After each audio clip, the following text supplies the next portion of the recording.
Pemerintah Indonesia terus berupaya mengevakuasi warga negara Indonesia yang menjadi korban gempa Turki dan Suriah. Selain itu, pemerintah Indonesia juga akan kembali mengirimkan bantuan kemanusiaan tahap ketiga. Dan saat ini kita sudah terhubung dengan Bapak Abdul Muhari, PLT Kepala Pusat Data Informasi dan Komunikasi Kebencanaan BNPB. Selamat malam, Pak Am. Selamat malam, Mbak Rara. Pak Am, pada bantuan tahap ketiga ini yang akan dikirimkan, kebutuhan ataupun logistik apa saja yang akan dikirimkan ke Turki? Ya, ini merupakan dukungan logistik utama sebenarnya yang diberikan oleh pemerintah Indonesia.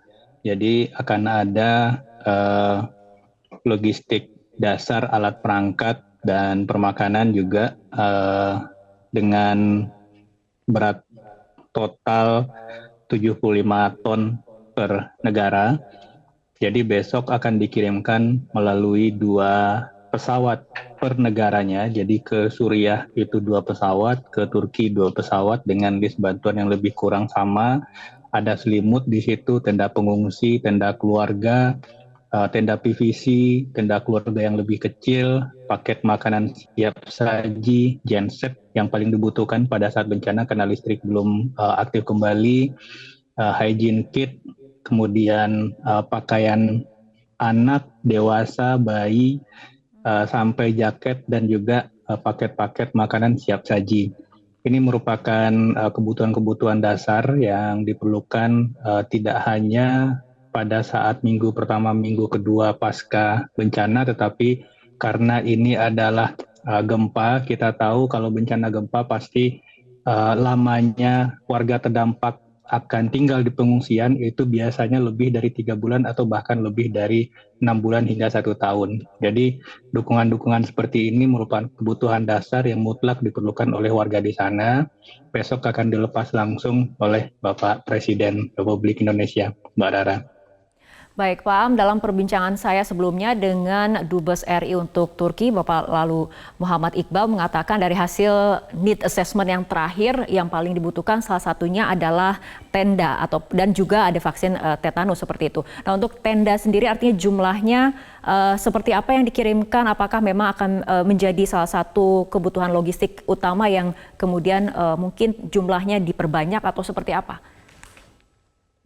Iya, untuk tenda pengungsi ukuran 6x12 per negaranya saat ini dalam list dukungan yang akan diberangkatkan oleh Bapak Presiden besok pagi, itu ada 40 unit, kemudian tenda keluarga 4x4 itu 50 unit, tenda PVC 3,5x4 itu 200 set, tenda keluarga 4x4 yang tegak itu 50 set, tenda keluarga yang miring 4x4, jadi ini beda-beda desainnya, itu ada 50 unit, tenda 4x6 itu 100 unit.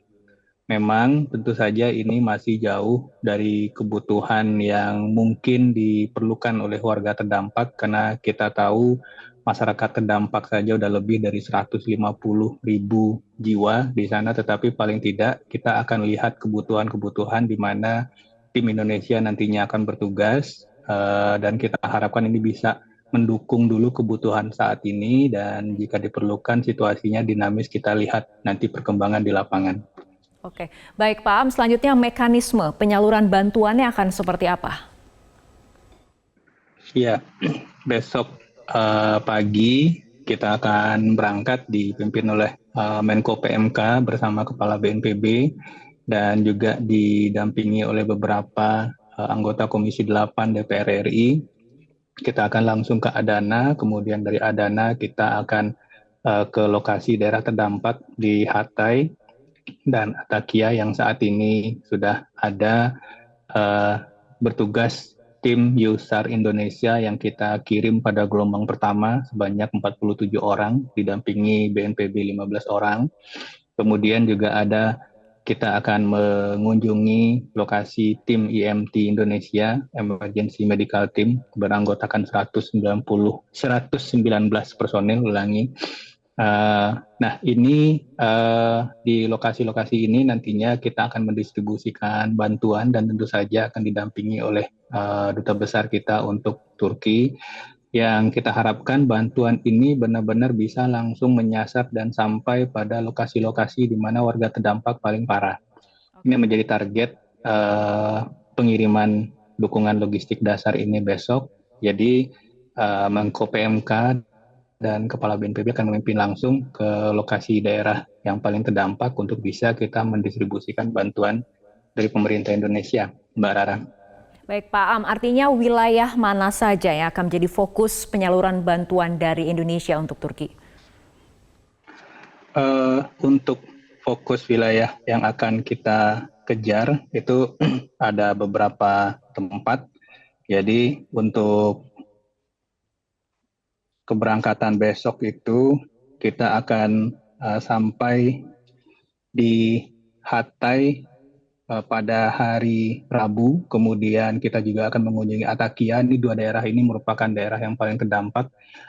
Salah satunya di tayangan visual yang saat ini sedang ditampilkan, ini salah satu scene di Hatay dan Atakia. Ini di Antakya nanti kita akan mengejar sampai ke Hasa Distrik. Ini juga merupakan daerah yang paling terdampak di mana saat ini Indonesia mendirikan rumah sakit lapangan. Jadi di sini mungkin target kita untuk mendistribusikan bantuan sehingga benar-benar khususnya tenda dan juga genset itu bisa terpakai dan termanfaatkan oleh warga terdampak di sana, Mbak Rara. Baik Pak Am, usai jeda kita akan lanjutkan kembali perbincangan, tetaplah bersama kami. Pemirsa, kita akan lanjutkan kembali perbincangan Pak Am, khususnya untuk bantuan bagi WNI yang menjadi korban gempa. Ini bantuan ataupun bagaimana penyaluran bantuannya untuk menjangkau WNI yang menjadi korban gempa yang mungkin saat ini masih berada di lokasi pengungsian yang menjadi areal terdampak gempa. Ya, untuk penanganan WNI yang terdampak sendiri di lokasi-lokasi daerah terdampak saat ini juga sudah cukup banyak dapur-dapur umum dan relawan yang berasal dari mahasiswa Indonesia yang saat ini ada di Turki itu untuk membentuk dapur umum dan menyediakan kebutuhan-kebutuhan bagi WNI yang ada di sana. Tentu saja Kedutaan Besar Indonesia dalam hal ini tetap memperhatikan yang utama karena tentu saja pesan Bapak Presiden bahwa keselamatan warga Indonesia, warga kita yang ada di sana adalah yang paling utama. Dan untuk pendataan sendiri sudah terus dilakukan dan kita masih yakin bahwa seluruh WNI yang terdampak saat ini yang masih berada di Turki bisa tertangani dengan baik, Mbak Rara. Oke, selain penyaluran bantuan, mungkin ada perkembangan terbaru Pak mengenai operasi tim SAR Indonesia yang saat ini di Turki, mungkin dalam upaya pencarian ataupun upaya penyelamatan dan mungkin sama-sama membantu penyaluran bantuan juga. Iya, untuk tim SAR yang sudah kita kirimkan sejak 10 hari yang lalu saat ini bekerja setiap hari dengan juga mengoptimalkan fungsi anjing pelacak yang kita bawa 3 ekor dari Jakarta. Kemudian yang cukup menggembirakan buat kita adalah Rumah Sakit Lapangan Indonesia yang sudah berdiri sejak 4 hari yang lalu. Dalam 2 hari terakhir ini sudah dikunjungi oleh rata-rata 120 warga terdampak. Jadi pelayanan kesehatan mulai optimal dan sudah ada dilakukan 2 kali operasi bedah tulang di rumah sakit lapangan yang dibangun oleh tim IMT Indonesia. Ini tentu saja memberikan kita kebahagiaan tersendiri karena benar-benar apa yang kita lakukan untuk warga terdampak di Turki bisa dirasakan secara optimal. Kita harapkan tentu saja rumah sakit lapangan yang kita dirikan bisa terus dimanfaatkan. Seperti halnya dulu waktu kita mengirimkan, tahun lalu kita mengirimkan dukungan yang sama ke Pakistan pada saat banjir besar di akhir tahun lalu di Pakistan. Rumah sakit lapangan kita dikunjungi bahkan sampai 600 warga saat itu. Ini juga kita harapkan dukungan layanan kita ini benar-benar bisa optimal sehingga apa yang kita lakukan benar-benar bermanfaat bagi warga tempat, Pak Rara. Ya, baik, kita harapkan memang bantuan kemanusiaan dari Indonesia untuk Turki ini dapat ataupun mampu sedikitnya meringankan beban bagi para korban yang terdampak gempa. Terima kasih Bapak Abdul Muhari, PLT Kepala Pusat Data Informasi dan Komunikasi Kebencanaan BNPB, telah berbincang bersama kami malam hari ini.